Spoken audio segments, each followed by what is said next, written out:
آسمان سے جب کوئی چیز گرائی جائے تو اس کی رفتار ہونی چاہیے 558 کلومیٹر فی گھنٹہ، گولی کی رفتار ہوتی ہے 1700 کلومیٹر فی گھنٹہ۔ اگر آسمان سے بارش کا پانی 558 کلومیٹر فی گھنٹہ کی رفتار سے زمین پہ گرتا تو کیا ہوتا؟ گولیوں کی بچھاڑ ہوتی، گولیوں کی برسات ہوتی، کائنات زیر و زبر ہوتی۔ کون بیٹھا ہوا ہے؟ کون بیٹھا ہوا ہے جو کہتا ہے اس کو روکو روکو روکو؟ ایسے جیسے سپیڈ بریکر بنائے ہوئے ہیں۔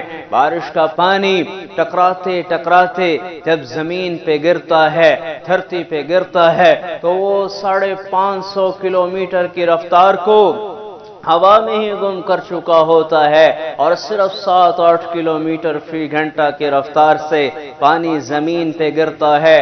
فَأَخْرَجْنَاهَا مِن